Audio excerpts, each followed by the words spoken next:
Mesdames, Messieurs, bonjour. Très content de vous retrouver encore une fois sur la chaîne du futur LCF sur la radio City FM 89.9 MHz pour votre émission Talk Talk. Nous sommes au lundi 22 août 2016.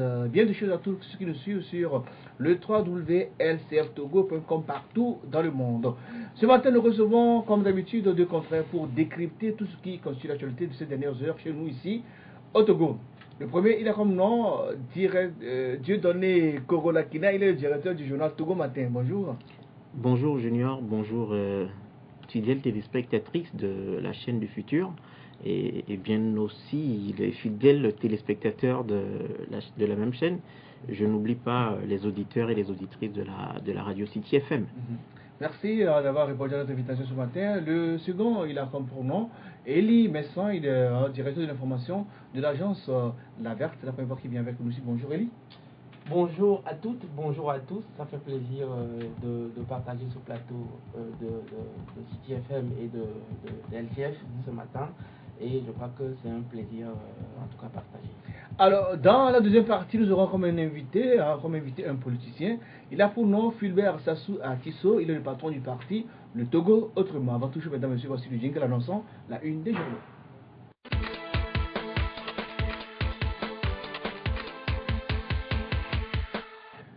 La une des journaux de ce lundi 22 août 2007, nous verrons par le journal Togo Matin, dont le patron est ici avec nous, Dieudonné Korolakina. Bilan de l'APG, le jeu du boycott a tué le rêve de l'accord. Public reportage, ça c'est l'argent. Hein? Association Hussein Metairek au King Village, don de kits scolaires à plus de 500 orphelins. Scolaire, colonie de vacances 2016, 519 élèves admis au BPC en séjour en Action Jobs. Le blanchissage, un métier en devenir à l'homme éditorial, non-respect des accords politiques et 10 ans de l'APG. Dans les cas également ce lundi, le quotidien privé Liberté. Liberté titre à sa une, refus des réformes, étonnante complaisance de la communauté internationale vis-à-vis du régime de Fort Gnassingbé. 10 ans de l'APG, le CAP 2015 renouvelle sa détermination et lance un appel au peuple. Madame Brigitte Diamabo Johnson, nous sommes à un point critique où tout le peuple doit s'engager. Dossier des employés de l'hôtel de la paix, des 190 agents oubliés, 60 sont déjà décédés. Une manifestation de rue prévue ce mercredi à Lomé. Grand reportage à Tapamé 11 ans après les violences de 2005. Dans l'Écosse, ce matin également, la nouvelle de Bonero Lawson. La nouvelle donc qui titre à sa une, sermon prononcé aux obsèques du président Sylvanus Olympio, dont c'est à lire à la page 7 de ce journal. Également la une de ce journal, Ingrid Awade bafoue royalement les règles de la République. Jérus Olympio fâché contre Fort Gnassingbé.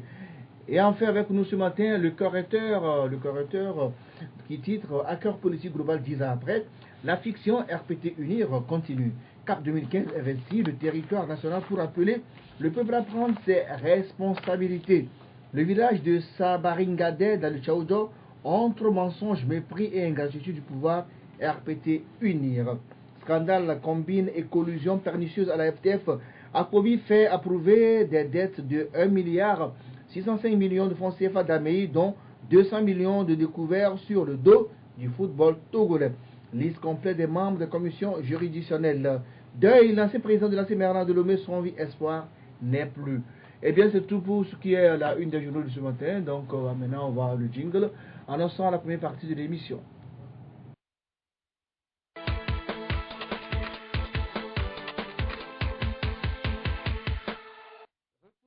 Avec nos confrères Dieudonné Korolakina du Togo Matin et Elie Messan de l'agence Laverte.com, on va parler de l'accord politique global qui a donc 10 ans. 20 août 2006, 20 août 2016, cela fait donc 10 ans déjà que les acteurs politiques togolais sont parvenus à un accord après un dialogue conduit à l'époque par Beth Yaovi Madji Abouibo et sous l'égide de l'ancien président du Burkina Faso, Blaise Compaoré. Et 10 ans après, donc, on dirait que nous sommes toujours au point zéro. Les principaux points de cet accord peinent à être appliqués. Dieudonné Korolakina. 10 ans, l'APG 10 ans après, nous ne faisons pas partie de ceux qui pensent que il faut tout peindre en noir. Hein, en 10 ans, il y a eu du bon et il y a eu du moins bon. Alors, qu'est-ce qu'on peut retenir en termes de bon? 10 ans après, aujourd'hui, nous savons, l'APG a créé la CVJR, la Commission Vérité, Justice et Réconciliation, qui a donné ensuite corps au HCRON, qui vient donc de boucler d'ailleurs un séminaire dont les travaux ont été salués par beaucoup de forces politiques. La CVJR d'ailleurs entre-temps a eu à faire un travail assez intéressant avec Monseigneur Barriga à la tête. Maintenant, il est vrai que tous les Togolais, en tout cas, qui ont été bafoués dans leur droit à un moment, attendent justement attendent les réparations. Ça va venir. On était sur le même plateau entre-temps avec Madame Ahiakbo du HCRON et qui a promis, Ahiagno, pardon, et qui a promis justement qu'il y a un travail qui est fait dans ce sens. Donc tout ça, on peut mettre tout ça à l'actif de l'APG. Maintenant, il y a du moins bon forcément, parce que 10 ans après, politiquement, il y a des questions qui fâchent sérieusement. Il y a entre autres la limitation du mandat présidentiel. Il y a entre autres la question des élections à 2 tours, plusieurs autres questions politiques. Hein. Là, c'est vraiment des questions politiques. Et d'ailleurs même, donc, dernièrement, les travaux à l'atelier du HCRON ont permis de clarifier un peu plusieurs zones d'ombre, étant donné que toutes les forces politiques sur l'échiquier national ne s'entendent pas, n'accordent pas leur violon sur tel ou tel autre aspect des problèmes. Donc, 10 ans après, nous pensons que, oui, il y a du moins bon et il y a du bon.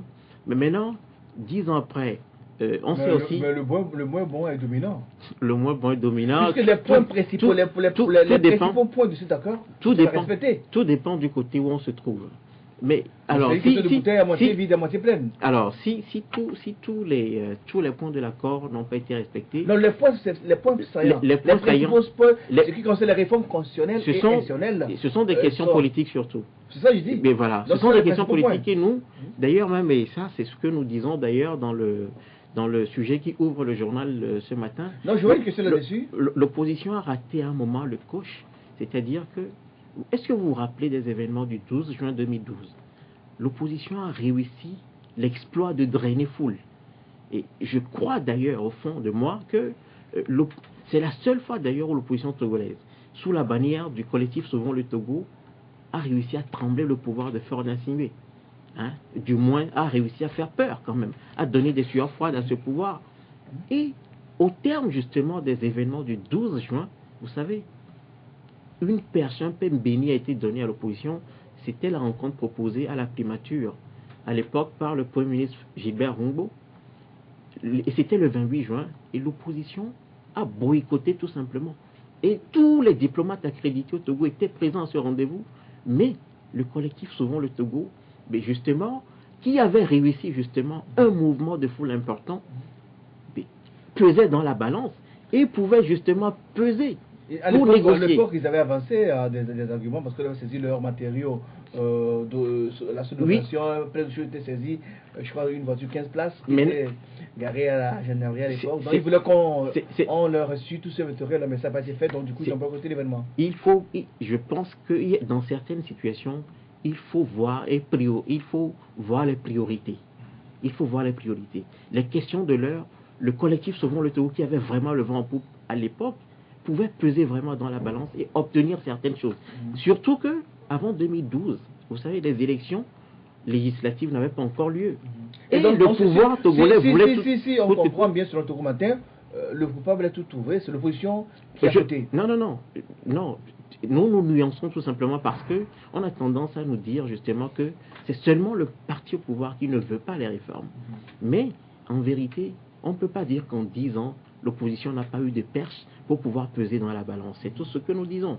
Et l'une des perches sacrées, c'était donc la rencontre du 28 juin 2012 proposée par Gilbert Rungbo et les diplomates accrédités au Togo. Malheureusement, l'opposition togolaise, comme elle aime à le faire justement, a boycotté tout simplement. Et c'était un jeu. Il ne fallait pas s'adonner à ce jeu à l'époque parce que les priorités étaient telles que, par exemple, il n'y avait pas encore les élections législatives, mais qui ont pris du retard d'ailleurs pour avoir lieu finalement en 2013. pour avoir lieu en 2013. Ok. On y reviendra sûrement. Elie Messon de l'agence La Verte. Alors, est-ce que vous comprenez, vous, à votre niveau, pourquoi, 10 ans après la signature de l'APG, les points qui concernent les réformes constitutionnelles et institutionnelles peinent à être appliqués? Je fais observer d'entrée que l'APG est arrivée à la suite d'une crise politique. C'est en cela qu'il urge que les réformes politiques soient quand même d'urgence, soient quand même prises franchement en compte. Donc je suis malheureux que l'APG, qui soit née à la suite d'une crise politique, puisse quand même reléguer au second plan les réformes politiques. Je voudrais également dire tout simplement que l'APG a été quand même un tournant historique dans la normalisation de la vie socio-politique du Togo. Je ne reviens pas sur le parcours difficile que nous avons connu en 2005, que tout le monde sait. Et donc, il était nécessaire que le pouvoir puisse quand même donner des garanties de ces réformes-là. Et ce que je voudrais également dire, je ne dirais pas que l'UNIR ou quand même le pouvoir n'a pas la volonté d'opérer les réformes, mais nous constatons, et c'est clair, que le pouvoir exprime un non-empressement à la réalisation de ces réformes. Et depuis 10 ans, et quand on a de bonnes intentions, en 10 ans, je crois que c'est un temps suffisamment long. C'est beaucoup. S'il y a de la volonté d'opérer les réformes, du moins montrer les premiers signes de ces réformes-là. Et donc, je vais également aller sur un aspect, parce que l'APG a prévu également la création d'un cadre permanent de dialogue et de concertation. Donc, c'est à la suite du décret du 15 octobre 2008 qu'est né le CPDC. Et donc, ce cadre était, comme le nom le dit, c'était un cadre permanent de dialogue et de concertation. Maintenant, aujourd'hui, on remet l'agenda du CPDC au Hachkroun. Est-ce que l'on remet en cause le CPDC? Voilà la question. Donc, en 10 ans... De facto l'APG. De facto l'APG. Et en conclusion, je voudrais, pour chuter, dire tout simplement que le pouvoir a manifesté clairement son non-empressement à aller aux réformes. Alors, donc on dit que le pouvoir s'est servi de l'APG pour légitimer. Bon, je me rappelle à l'époque, en 2005, quand Fognas avait le pouvoir, il était à la limite mis au banc des actes. Parce que les gens, bon, vous comprenez ce que je dis? Alors, est-ce que le pouvoir s'est servi de l'APG pour se légitimer et donc après jeter le reste? Vous pensez la même chose? Oui, si l'APG a profité à quelqu'un, c'est au président de la République. Et ça, il faut avoir le courage de le dire. Nous ne nous voilons pas la face. Et l'APG a permis de consolider ce qu'on peut appeler une paix belliqueuse. Une stabilité belliqueuse qu'on a à ce jour, mais qui est une paix de façade. Les rancœurs demeurent. Et donc, c'est en cela qu'il est nécessaire et indispensable pour celui à qui l'APG a le plus profité de faire un retour d'ascenseur, quand même, aux autres membres de la classe politique de collège. Le chef de l'État a tiré donc la sève de l'APG et a jeté le reste. C'est ça? On peut le dire ainsi? Je ne sais pas totalement. Mais moi, je voudrais, à la suite de mon confrère Elie, dire tout simplement que bien avant l'APG, il y a eu plusieurs accords. Et tous les accords naissent forcément au lendemain d'une crise. C'est ça. Il y a eu les 22 engagements avant l'APG. Et il suffit de prendre les 22 engagements de fond en comble. Vous vous rendez compte que si les 22 engagements étaient appliqués, on n'en serait même pas arrivé à l'APG. Et bien avant les 22 engagements, il y a eu Colmar, il y a eu plusieurs assises. Ouaga 1, Ouaga 2, etc. Il y en a eu plus de 25 dialogues. C'est tout simplement pour dire quoi? Quand on est sur un terrain politique, il faut faire preuve à la fois d'habileté, d'intelligence et de l'art. Mais quelque part, quelqu'un fait forcément du dilatoire. Non. L'accord Cadolomé, on a eu beaucoup de choses dans ce pays. On a vu en 1999, avec l'accord de Lomé, avec la CENI, dirigée à l'époque par M. Aoumé Zounou, on s'apprêtait à aller au législatif quand le Premier ministre alors a Bohemé, les autres ont dit écoutez, la CENI, on dissout la CENI, on met les 7 magistrats. Mais il y a eu beaucoup de ces choses. Pourquoi ça coince? Pourquoi? En 10 ans de l'APG, je vais te surprendre. Politiquement, le parti au pouvoir et l'UFC ont fait un accord, un sous-accord. Entre RPT-UFC. RPT-UFC. Le 26 mai 2010. Comment vous l'interprétez? À côté, justement, de l'intérêt général. Comment vous l'interprétez? Mais ça aussi, ça n'a rien donné. Je ne sais Ils pas ont si promis, ça... non, Je ne sais pas... Ils ont Non, promis non, en 6 il mois. faut poser la En 6 mois, question. faire des réformes en 6 mois, rien n'a été fait, ça fait Et attends. Nous sommes Ça, sortis, c'est le propre des hommes politiques, il me semble, Junior, il me semble. Non, mais j'ai l'impression que quand on parle politique, on s'attend à avoir justement des réponses ou des propositions d'un prix là. Ce n'est pas pareil, ce ne sont pas les mêmes, parce que tout est prioritaire au même moment en politique. Hein? Et je dis, à côté de... Qu'est-ce qui en coince 10 ans, Pourquoi depuis 10 ans? mais il faut poser la question, il faut poser la question aux hommes politiques. Oui. Qu'est-ce qui coince?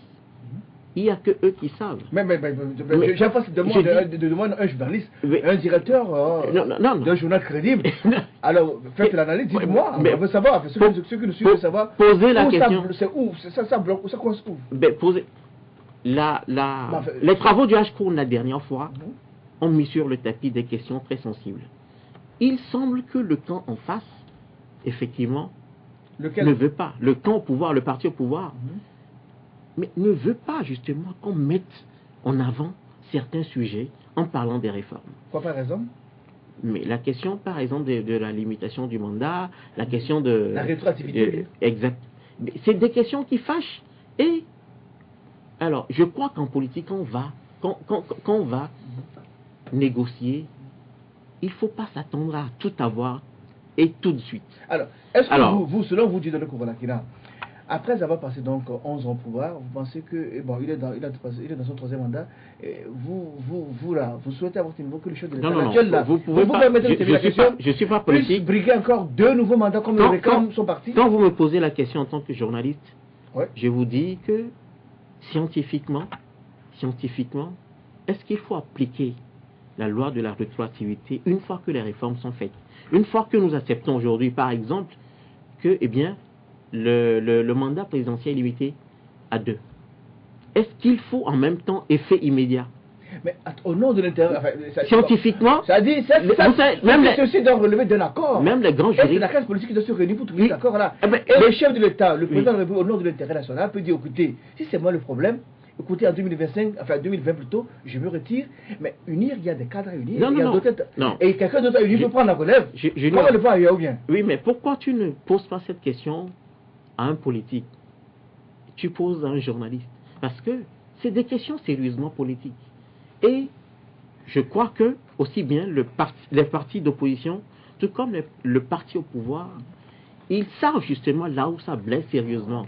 Parce qu'ils nous ont toujours dit justement qu'ils ont l'impression que quand ils vont autour d'une table de négociation, le parti au pouvoir n'aime pas entendre avancer certaines questions. Alors que l'opposition dirait justement qu'elle prend le malin plaisir de titiller le parti au pouvoir. Une fois autour des tables de négociation, c'est la question de la limitation avant tout. On a l'impression... De vous à moi, est-ce que ça pose un problème que dans un pays, la Constitution votée en 1992 qui limitait le mandat présidentiel, qui a été toiletté un soir du 31 décembre en catimini, que le peuple demande de revenir à la Constitution d'avant, est-ce que ça pose un problème? Qu'est-ce qui s'est passé justement la limitation du mandat quand tu évoques justement le toilettage de 2002, qu'est-ce qui s'est passé? Il y a eu encore boycott à un moment. Ouais, ça on ne refuse pas. Non. Junior, quand vous prenez des questions politiques, il faut analyser aussi des faits de l'histoire à côté. Okay. C'est aussi ça. Elie Messa doit parler maintenant. Pour moi, cette question n'est pas du tout difficile. J'estime que cela traduit l'absolutisme qui caractérise le pouvoir. Parce que 11 ans de gouvernance, c'est suffisant, et je suis de ceux qui pensent que la gouvernance sous forme Gnassingbé n'a pas été qu'un échec. Ouais. On le voit aujourd'hui, on a de belles routes. Quand quelqu'un vend de l'euro, il va plus retourner. Bien entendu. On voit une certaine embellie. La route, forcément, aura des effets d'entraînement. Et ça va consolider, conforter l'économie togolaise.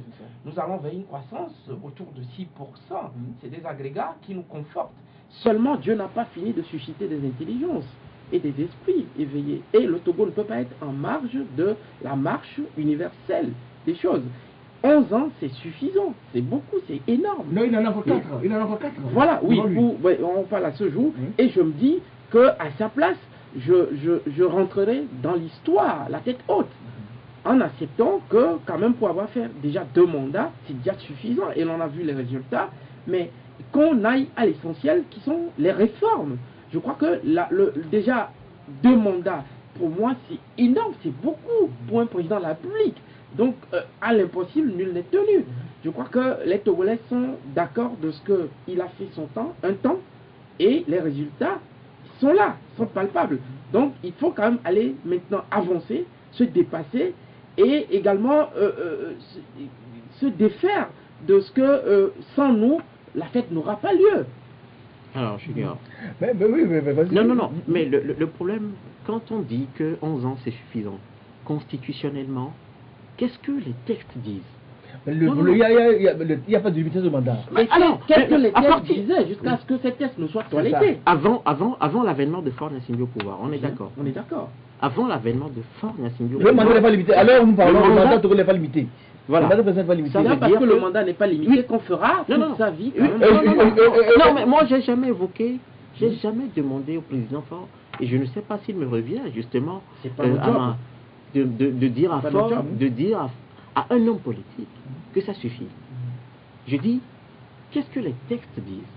Mais pourquoi voulons-nous nous écarter des faits? Aux États-Unis, est-ce que le mandat est limité? Une question. Non. Le mandat présidentiel est limité aux États-Unis? Bien entendu. Non, il n'est pas limité.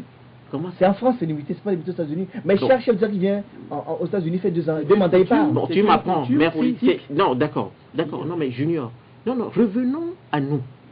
Ne nous éloignons pas. Pas de digression, ça ne nous sert à rien. Pas de digression, Junior. Qu'est-ce que, en tant que journaliste, intéressons-nous au fait. Qu'est-ce que les textes disent? Le mandat, il est illimité actuellement. Il est limité. Et quand on parle justement des réformes, c'est des questions à introduire. C'est clair. L'atelier du H-Crown nous a permis de toucher du doigt cela. Et alors, mais il faut quand même arriver à ça. Mais il va falloir le problème, c'est que il va falloir passer à l'acte parce que depuis ça fait 10 ans que ça dure. Il faut passer à l'acte, ça? Mais aussi longtemps qu'on n'est pas encore passé à l'acte, est-ce qu'il nous revient de proposer un politique? Ça suffit. Moi, je n'ai jamais dit ça. Non, mais oui. Je n'ai jamais dit ça. Non. Moi, je pose des questions, c'est à toi de répondre. C'est ce que je dis. Moi, en tant que journaliste, je m'intéresse aux faits. Il se trouve que la constitution togolaise ouvre la voie à quelqu'un qui est là. Il se trouve aussi que à ce baromètre, 85% des Togolais demandent qu'on limite le mandat. Et quand même, 85%, c'est un chiffre important. Junior, il n'y a pas que la limitation de mandat. Mais c'est l'élément fondamental. Ah ben oui, c'est ce qui concerne les Togolais. C'est partout. Que vous avez les taxis, motos, les bandes, les dames au grand machines, ils vous diront limitation, réforme, réforme. Junior, quel régime politique vivons-nous au Togo? Peux-tu me définir? Officiellement, nous sommes dans un régime semi-présidentiel. Même si dans l'application des régime présidentiel. Il est essentiel, n'ayons pas la mémoire courte. Parce que si nous revisitons les événements de 2005, je crois que c'est des événements qui nous invitent à nous remettre en cause. Je crois que après 2005, UNIR doit se rendre compte de ce que ce pays a quand même connu des situations difficiles, et en cela, le bon sens recommande, même si les tests, parce que les tests, ce ne sont pas les tests originels, enfin, les tests qu'on avait avant le toilettage. Je crois que c'est le toilettage qui a ouvert la voie à un mandat illimité. Et donc tout ce que les Togolais souhaitent, c'est ce qui a donné lieu à la signature de l'APG. L'APG a été le cadre de définition d'un élan, d'un renouveau politique, et en cela, toutes les forces vives, toutes les forces d'opposition, ainsi que le pouvoir et la société civile, ont défini un cadre programmatique qui permette d'aller à un cadre politique qui propose un apaisement social et qui également ouvre la voie à des tests acceptés de tous. Et c'est en cela qu'il est important d'aller aux réformes politiques dans les meilleurs délais pour que le consensus se fasse autour des tests que nous avons, et c'est en cela qu'on pourra avoir des élections crédibles. Comme ça, le peuple choisirait pour une fois quand même un président accepté de tous à partir d'un test qui a quand même l'assentiment de tous. On va évoluer, on va évoluer. Alors, une partie de l'opposition togolaise regroupée au sein du combat pour l'alternance politique CAP 2015, au cours donc d'un meeting qu'il a organisé samedi dernier à Lomé, a lancé un nouvel appel à l'endroit du peuple togolais pour qu'il... Bon, le peuple qui l'invite donc à la mobilisation. Qu'en dites-vous, Gideon Korlakina? À ce jour, je ne sais pas ce que ça signifie en fait, ce qu'on appelle une mobilisation.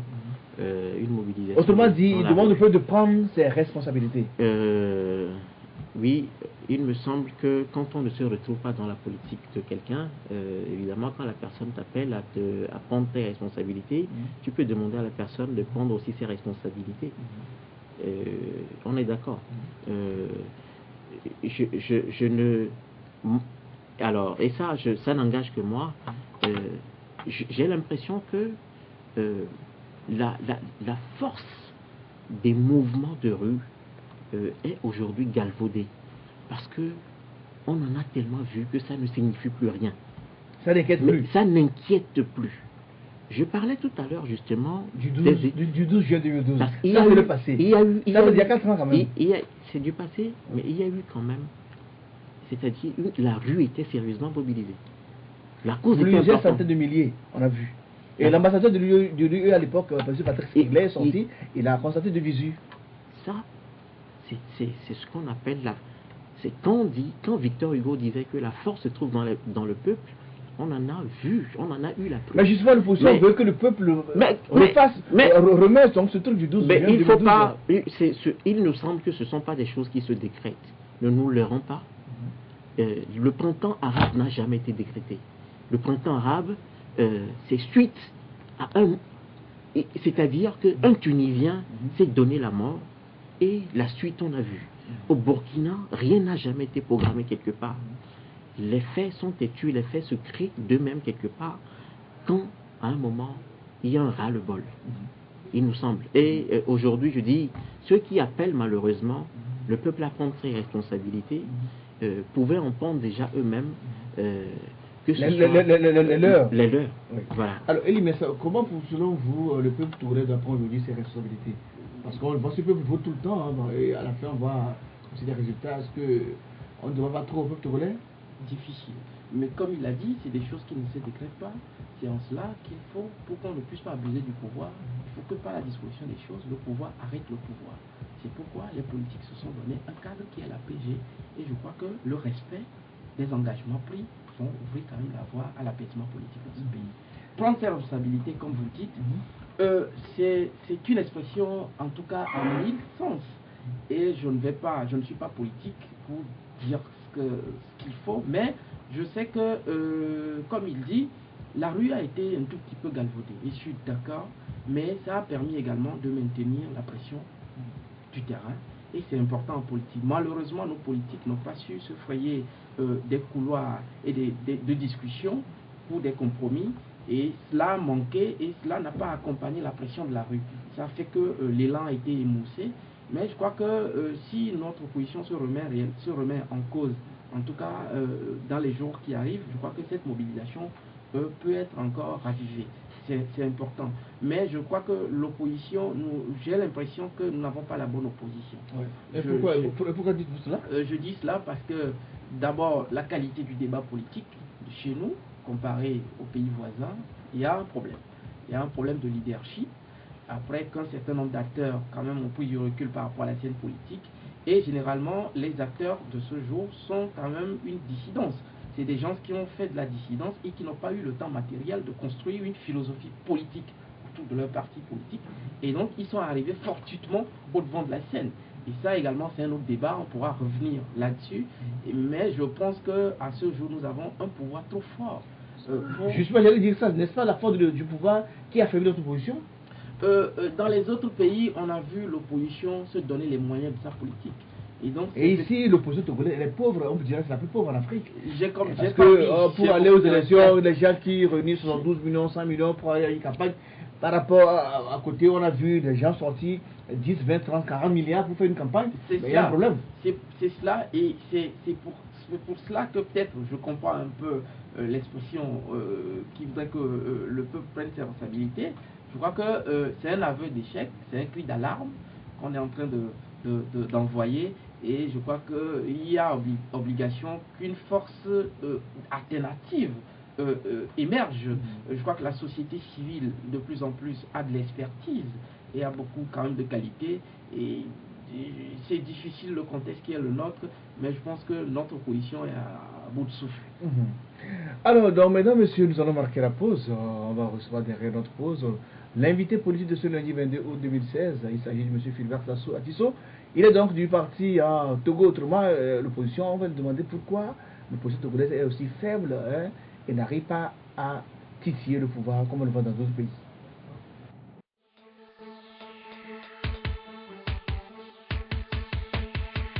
Suivez tous les lundis, mercredis et vendredis votre émission Toc Toc. Toc Toc passe au crible les grands sujets de l'heure et développe des thématiques sur le plan social, politique, économique, sportif et culturel. En studio pour en débattre des journalistes et des experts. Rediffusion la nuit à 22h30.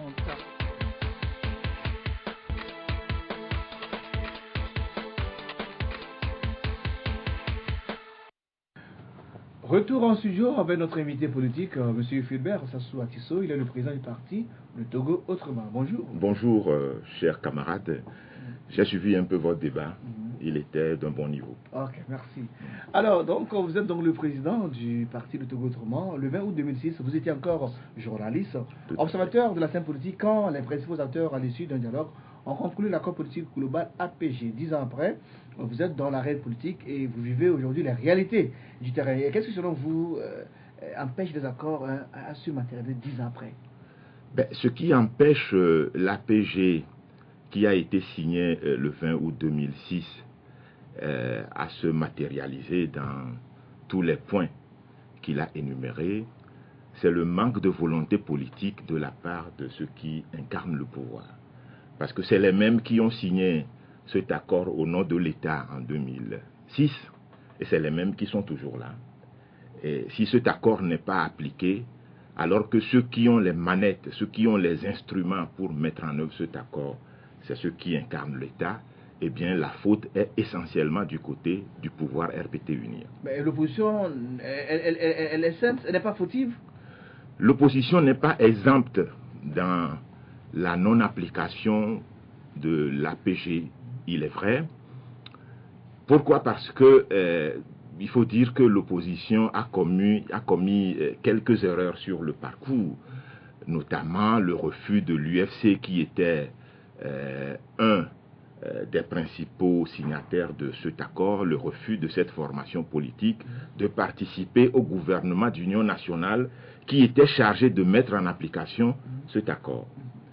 Et puis, on va dire aussi... Mais d'autres partis d'opposition étaient là, on a vu le cas, la CDPI était, mais ils n'ont rien fait au finish. Tout à fait.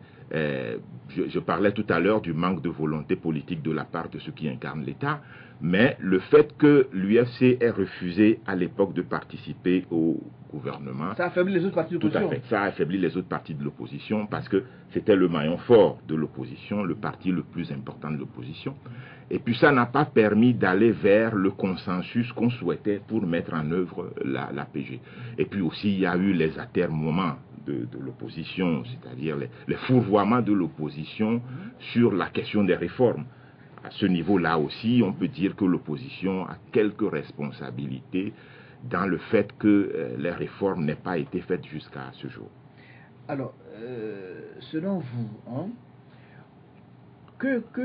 bon, je reste au niveau de l'opposition, on a échappé un peu là. Alors, quel autre reproche doit-on faire à l'opposition?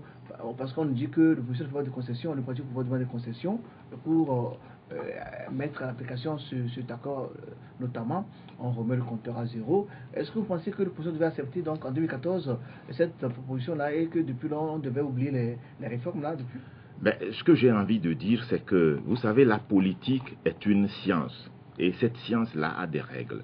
Tout à l'heure, le confrère disait que nous n'avons pas la bonne opposition. C'est vrai que je ne suis pas totalement d'accord avec ça. Peut-être qu'on aura le temps de dire un mot là-dessus. Mais la politique est une science. Et quand on veut pratiquer cette science, il faut connaître certaines règles. C'est comme par exemple quand vous êtes en politique... Quand vous avez le rapport de force avec l'adversaire que vous avez en face, eh bien, qu'est-ce que vous faites? Vous imposez vos positions. On l'a vu quand Laurent Désiré Kabila a pris les armes contre Mobutu. À un moment donné, quand on les a invités sur le bateau Lutenica, avec Mandela à l'époque. tout à fait, avec Mandela comme facilitateur ou médiateur, il a accepté de venir parce qu'il ne voulait pas se mettre à dos la communauté internationale. Mais quand on lui a demandé de former un gouvernement d'union nationale avec Mobutu, il a refusé. Il a dit, nous n'avons pas pris les armes pour travailler sous la coupole de Mobutu. Bon, donc il avait les rapports de force. Et d'ailleurs, il n'avait pas besoin d'aller à cette réunion parce que son armée était en passe de remporter la bataille. L'Alliance des forces démocratiques pour la libération. Tout à fait. Alors, je pense que ici, il y a eu quelque chose, c'est que notre opposition, depuis un certain temps, n'a plus les rapports de force, n'a pas la faveur des rapports de force. C'est une île qui s'impose aujourd'hui. Qui s'impose. Sur tous les plans. Absolument. À l'Assemblée nationale. Et l'opposition s'est même délitée, s'est même fragilisée. Alors, c'est une IR qui s'impose. Alors, lorsqu'on est dans cette configuration des rapports de force et que vous voulez des choses, vous formulez des exigences, eh bien, qu'est-ce que vous faites? Vous recherchez le compromis. Vous recherchez le consensus. Au lieu d'être intransigeant. Absolument. Au lieu d'être intransigeant, au lieu de se montrer radical sur les exigences que vous formulez, vous recherchez le compromis. Je n'ai pas suffisamment l'impression que sur les dernières périodes, entre 2014 et 2015, les tentatives de réforme qu'il y a eu au niveau de l'Assemblée nationale, l'opposition, en l'occurrence l'ANC, ait suffisamment recherché le compromis en sachant que les rapports de force n'étaient pas en sa faveur. Je pense qu'il y a eu trop d'intransigeance qui a foiré la question des réformes. Et concernant justement l'ANC, samedi dernier, on a écouté son président, donc après le meeting du CAP 2015, le président, donc Jean-Pierre Fabre disait, je cite, « Je ne ferai pas de concession en ce qui concerne l'application de l'APG ». Alors, partagez-vous sa position? Oui, mais je ne suis pas peut-être tout à fait d'avis avec cela, parce que, et même quand on a signé l'APG a prévu à côté un cadre dans lequel les partis signataires devraient se retrouver pour rechercher encore le consensus avant d'aller opérer un large consensus avant d'aller opérer les réformes. Donc cela veut dire que l'APG lui-même est un consensus, mais on recommande encore aux acteurs de rechercher un consensus plus large pour aller opérer les réformes. Donc dire aujourd'hui que, eh bien, pour faire les réformes, on n'a plus besoin de réaliser le consensus parce que l'APG est déjà un consensus. On ne peut pas faire un consensus du consensus. Ça n'est pas mon point de vue. Alors, ce que je voudrais aussi dire, c'est que quand vous prenez l'APG, il a été signé dans un contexte. Parce que chaque accord doit être placé dans un contexte spécifique. Quel était le contexte? Retournons en février 2005. Donc, février-avril. Février et avril 2005. Tout à fait. Voilà, je retourne d'abord à février 2005. Dieu rappelle le général Gnassingbé Eyadema. Son fils prend le pouvoir de façon anticonstitutionnelle avec le soutien de l'armée qui a perpétré un coup d'État. Parce que la Constitution a prévu le cas d'espèce, la succession ou en tout cas la vacance du pouvoir par décès du chef de l'État. Ça n'a pas été respecté. Il y a eu une levée de bouclier en interne et au niveau de la communauté internationale. Le chef de l'État se prend du recul et revient en force par des élections qui elles-mêmes ont été contestées à l'intérieur. La contestation a été noyée dans le sang. Et puis, plusieurs centaines de morts. Plusieurs centaines de morts. Oui, toutes les statistiques montrent qu'au bas mot, il y a eu plus de 300 morts. 400, 500. Bon, voilà, la commission Kofigo aussi, peut-être il faut la prendre en compte. Tout à fait. Alors, donc, voilà le contexte. Eh bien, il vient au pouvoir. Et, bon, il était légal. Il n'avait pas de légitimité. D'ailleurs, l'élection à l'issue de laquelle il est arrivé au pouvoir a été contestée. Donc, il fallait faire les rapprochements, il fallait rechercher le consensus. Et c'est dans ce contexte-là que l'APG est née. L'APG est née et avait 3 points essentiellement. Pourquoi on a parlé de l'accord politique global? Parce que cet accord reprenait toutes les exigences formulées dans les accords antérieurs, absolument. Donc, l'accord paritaire, l'accord cadre de Lomé, les accords de Ouaga. Les 22 engagements mais bien sûr, les 22 engagements. C'est pour cela qu'on a parlé de l'accord politique global. Il prend en compte toutes les exigences qui devaient permettre au Togo d'aller vers la démocratie. Bon, donc, l'accord a été signé, il y avait 3 points. Le premier point, mettre en place une assemblée nationale à l'issue d'élections libres, démocratiques et transparentes. Deuxième point, régler les questions sécuritaires, les questions des réfugiés, parce que en 2005, certains qui étaient partis du pays, tout ça, il fallait les faire revenir. Et puis régler les problèmes des droits de l'homme, parce qu'il y avait également des violations de droits. Troisième point, la question des réformes. Donc, voilà. Et quand vous prenez tous ces points, bon, je pense qu'il y a des choses qui ont été faites.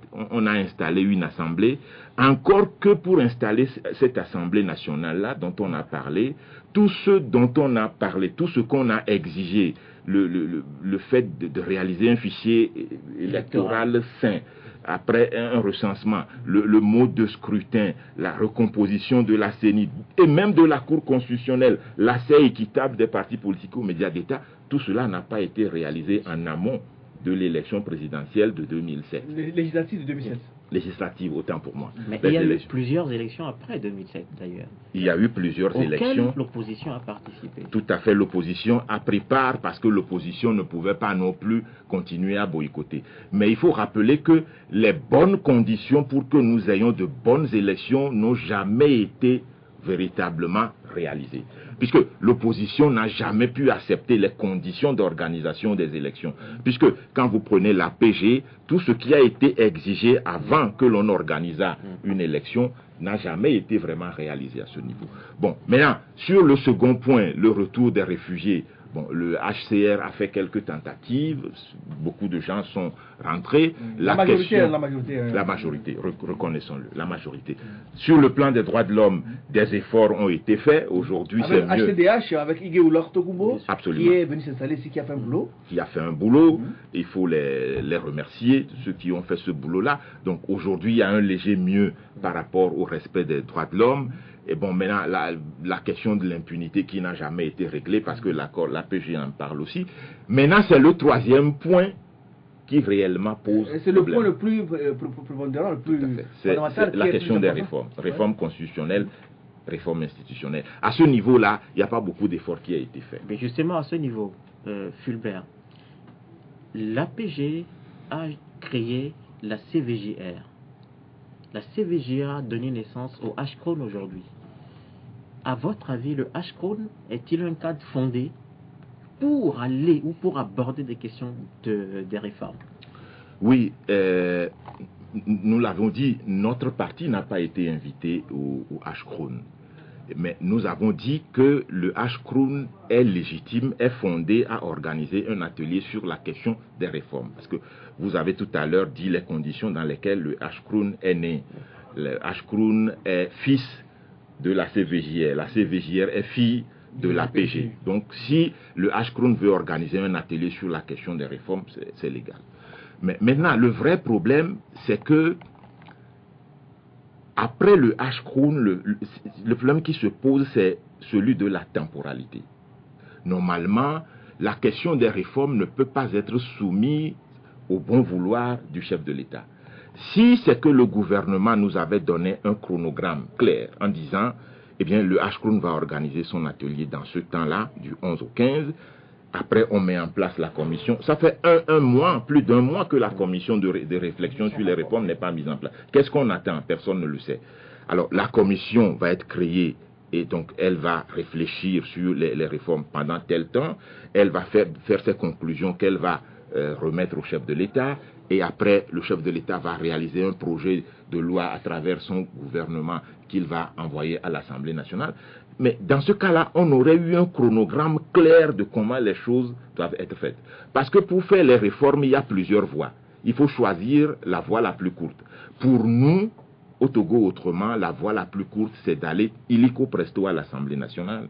Et ça, le chef de l'État, à une certaine époque même, a dit que pour faire les réformes, il faut aller à l'Assemblée nationale. Maintenant, il dit que c'est les universitaires qui doivent s'en occuper. Bon. Donc, c'est aussi peut-être l'on change. Donc, il a changé d'avis. C'est de la diversion. C'est de la diversion parce qu'un chef de l'État ne change pas d'avis comme ça. Parce qu'il dit que quand les politiciens se retrouvent souvent, il y a toujours des positions, il y a toujours les émotions. Il n'y a pas toujours vraiment une solution qui est concrète. Mais les universitaires sont supposés être neutres, donc eux sont censés faire le travail correctement. Vous savez à quel moment le chef de l'État avait dit que les réformes devaient se faire à l'Assemblée nationale? c'est au moment où le chef de file de l'opposition s'est rendu chez lui pour lui dire que l'Assemblée nationale n'est pas le lieu de la réalisation du consensus. C'est le lieu où la majorité s'exprime tout simplement.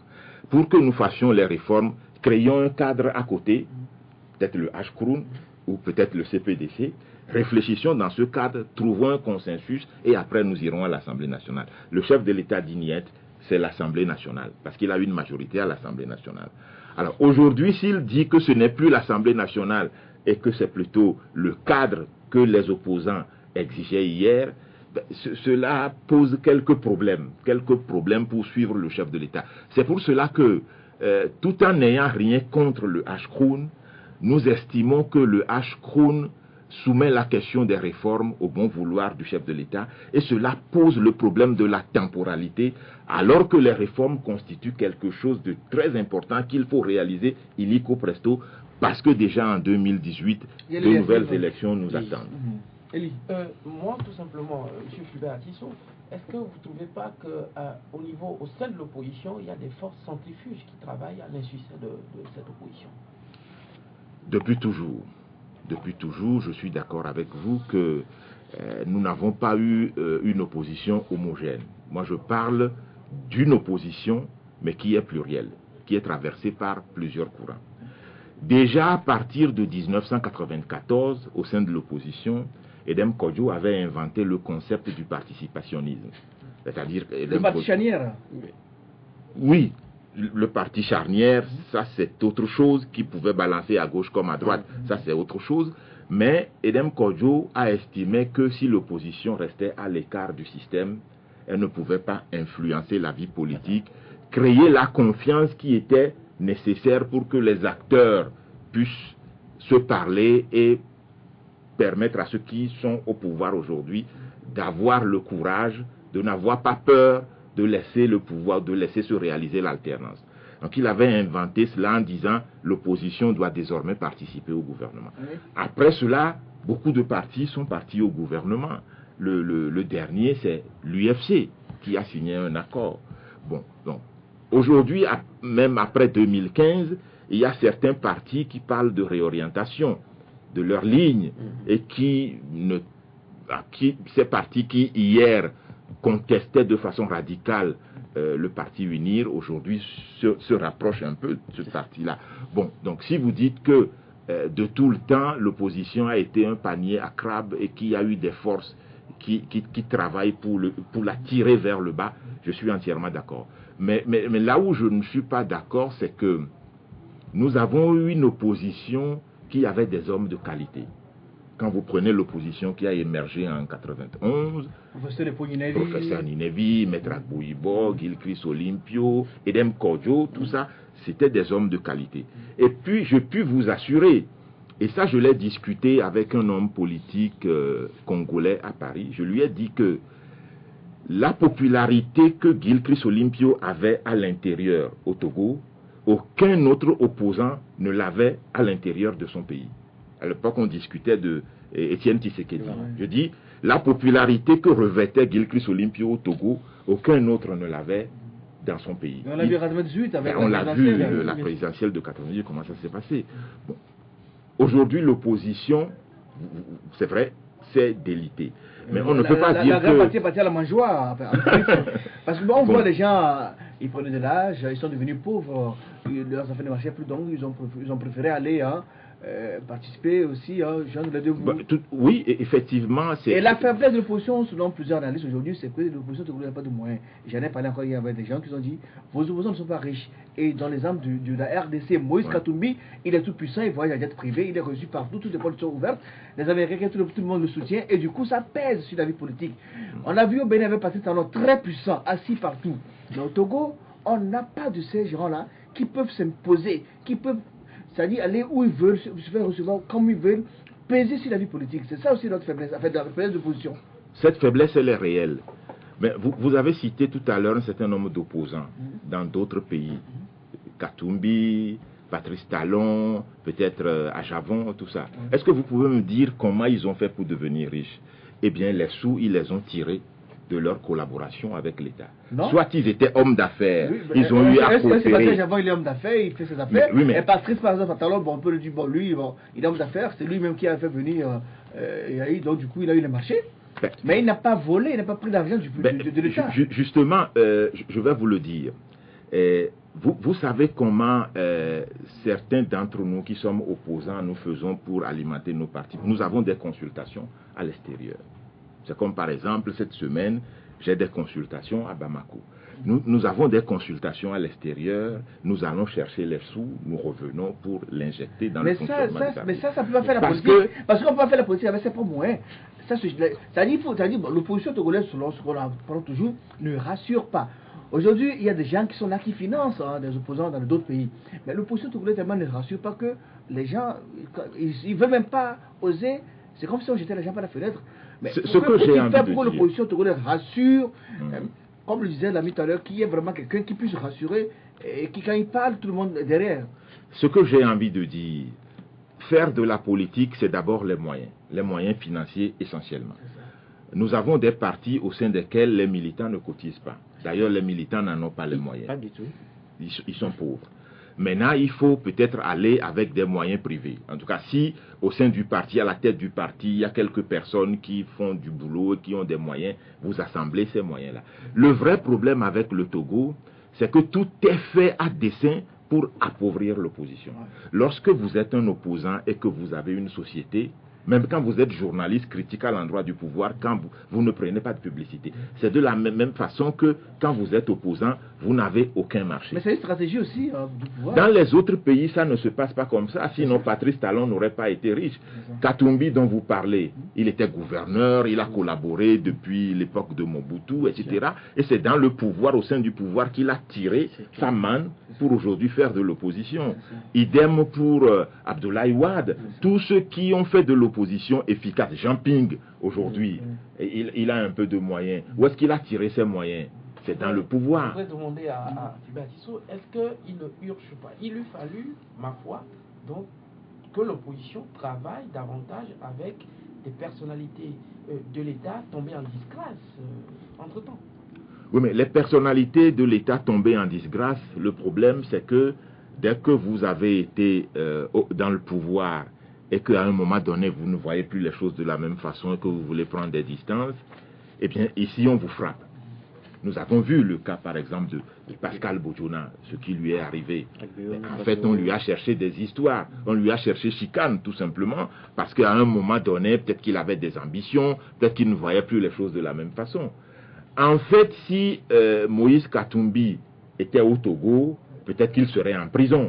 On ne lui aurait pas laissé le temps de pouvoir émerger et devenir opposant. Si Jean Ping était au Togo, peut-être que il aurait été en prison ou appauvri, peut-être même zigouillé, on ne sait pas.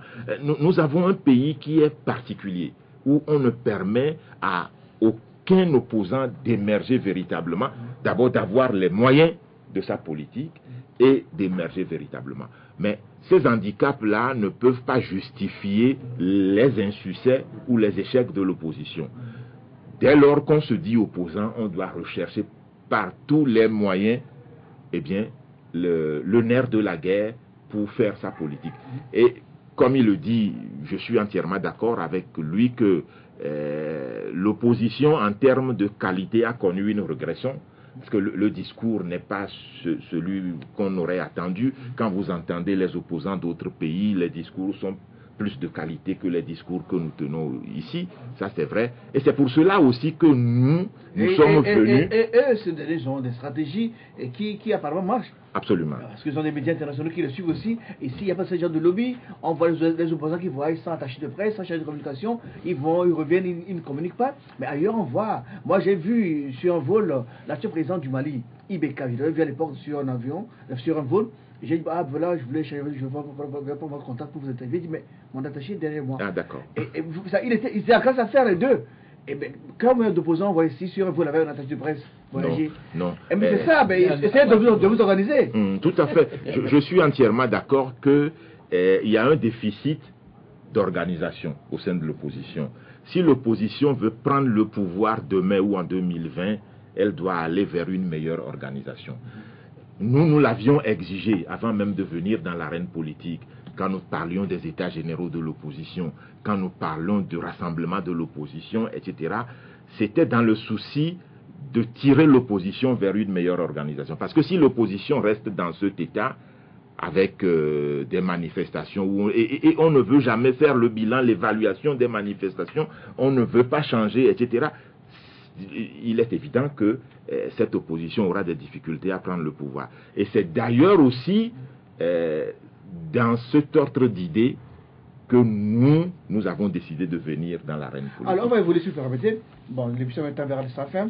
Le professeur Magloire Kokovi, que nous avons reçu ici vendredi dernier, pense que la communauté internationale, en l'occurrence l'Union européenne et la CEDEAO, cette communauté internationale est trop clémente ou bien complaisante envers le pouvoir.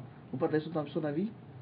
Je partage son avis, mais en même temps, j'ai envie de lui dire que la communauté internationale est toujours souvent du côté des plus forts.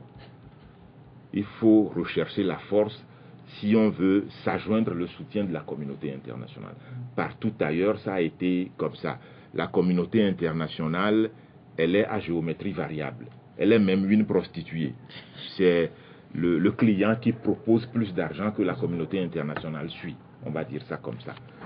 Mais il est vrai, comme il a dit, que par rapport au régime du Togo, où 25 ans après le processus de démocratisation, il n'y a jamais eu d'alternance, eh bien, il est important que la communauté internationale soit plus exigeante vis-à-vis du régime du Togo.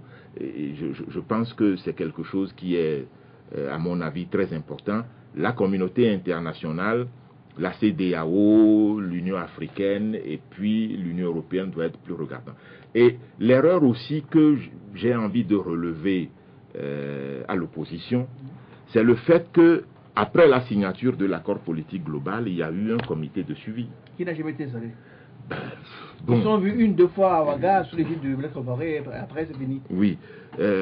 Pourquoi est-ce qu'on n'a pas bataillé, on n'a pas travaillé pour que ce comité de suivi, qui comprenait justement la communauté internationale. Pourquoi on n'a pas travaillé pour que ce comité de suivi soit une réalité? Comme ça, jusqu'à présent, 10 ans après, ce comité serait derrière l'accord politique global. C'est ça le manque de stratégie dont on parle. On s'est toujours réveillé à la veille des élections. C'est ça le manque de stratégie dont on parle, M. Fibadis. Oui. L'opposition togolaise agit coup par coup, n'anticipe pas. Oui, tout à fait. Je suis entièrement d'accord. Il y a un problème d'organisation au sein de l'opposition. Vous savez, je n'ai jamais vu l'opposition togolaise dans l'état actuel. Divisée, fragilisée, avec un refus obstiné de ne pas aller vers une organisation. Heureusement que nous sommes en train de nous concerter et que dans les prochaines périodes, il y a des réunions qui se tiennent et croyez-nous, nous irons vers une meilleure organisation. La dernière fois que vous étiez ici, vous avez dit que vous avez lancé un appel que vous devez vous regrouper pour sur un front qui était les réformes, oui. Mais depuis le front de refus n'est pas, il n'y a rien, et voilà. Non, le front de refus va naître. Autrement, il va venir. Fulbert, vous croyez toujours que la solution viendrait d'une opposition unie, homogène? Je pense que l'opposition ne peut pas reconstituer le rapport de force sans réaliser son unité. Quand vous prenez aujourd'hui les pays dans lesquels l'opposition est forte et donne du fil à retordre au pouvoir, je prends l'exemple du Congo, parce qu'on a parlé tout à l'heure du Gabon, c'est parce que l'opposition est allée vers une unité. Et ici, les égos sont trop forts. Ici, les égos sont forts, mais nous devons comprendre au sein de l'opposition que nous devons dépasser tous les problèmes partisans et personnels pour aller vers un rassemblement. Et attention, pas les rassemblements tels que ceux que nous avons connus dans le passé du genre Arc-en-Ciel, CST, les rassemblements étanches. En tout cas, nous, notre parti n'est pas pour les rassemblements étanches, nous sommes pour les rassemblements flexibles, c'est-à-dire des unions thématiques autour, comme vous l'avez dit tantôt, de la question des réformes. De façon ad hoc. Absolument, de façon ad hoc et ponctuelle, spontanée. Lorsqu'il y a un problème, vous vous concertez, vous vous voyez, vous réglez le problème, tout le monde prend ses libertés, ses distances et va travailler sur le terrain. Il faut aujourd'hui qu'on ne s'abrite plus derrière des soi-disant grands partis, mais que chacun aille sur le terrain pour travailler. Vous êtes contre une union électorale alors? Vous n'êtes pas pour une union électorale? Non, une union électorale est aussi possible, parce que quand vous parlez d'élection, c'est aussi une thématique. C'est aussi une thématique. Il peut y avoir des partis peuvent décider de réaliser une union électorale. Des partis peuvent décider de réaliser une union autour de la question des réformes. Mais justement, il y en a déjà le CAP 2015. Pourquoi votre parti, par exemple, ne rejoint pas le CAP 2015? Mais l'union électorale? Non, c'est une union étanche. C'est une union étanche où les gens se sont rassemblés pour faire la politique ensemble. Si c'était une union électorale, elle aurait fini après l'élection présidentielle de 2015. Si le CAP 2015 était une union électorale, elle aurait fini, ou il, puisqu'on parle de CAP 2015, aurait fini après le scrutin de 2015. C'est ce que nous avons pensé, puisqu'on parle de CAP 2015. Mais c'est une union étanche, les gens ont décidé de se mettre ensemble pour faire de la politique ensemble. Bon, je respecte leur position, c'est comme ça qu'ils voient les choses, mais nous n'irons pas dans le CAP 2015 parce que même si nous sommes de l'opposition et que nous avons le même objectif, la conquête et l'exercice du pouvoir, et bien sûr la démarche, nous avons des points de vue différents. Nous sommes pour les unions flexibles, thématiques, autour des problèmes qui se posent de façon ponctuelle à la vie politique. Nous nous rassemblons pour les régler et chacun va sur le terrain pour travailler, mais nous ne sommes pas pour une union étanche. Justement sur le terrain, on ne voit pas trop souvent, hein, mais bon, le temps est passé, on aura le temps d'en parler une autre fois. Le mot de fin vous revient, M. Fulbert? Le mot de fin qui me revient, c'est que, vous savez, 10 ans après la signature de l'APG, les réformes n'ont pas été toujours faites. Alors que ces réformes-là, si elles ne sont jamais faites, le Togo ne connaîtra jamais de l'apaisement. Parce que aujourd'hui, la vraie question qui se trouve sur toutes les lèvres, aussi bien du côté des populations que du côté de l'opposition, ce sont les réformes. Donc il faudrait que ceux qui dirigent le pays comprennent que, eh bien, ils se sont engagés dans l'APG à faire des réformes et que même si les rapports de force sont aujourd'hui en leur faveur, ils doivent mettre tout en œuvre pour que les réformes soient faites. Merci, M. Fulbert Sassou Atisso. Je rappelle qu'il est le président du parti, le Togo Autrement. Merci à notre confrère Dieudonné Korolakina, le patron du journal Togo Matin. Merci à Elie Messan. Hein. Merci pour la première. Hein. C'est la première fois que tu viens chez nous ici. On a apprécié donc les interventions. Donc, je rappelle, Elie Messan, il est le directeur d'information de l'agence de presse laverte.com. Point info plutôt. Voilà. Sorry, laverte.info. Merci à ceux qui nous ont suivis sur CityFM 89.9 MHz, à ceux qui nous ont suivis aussi sur Internet.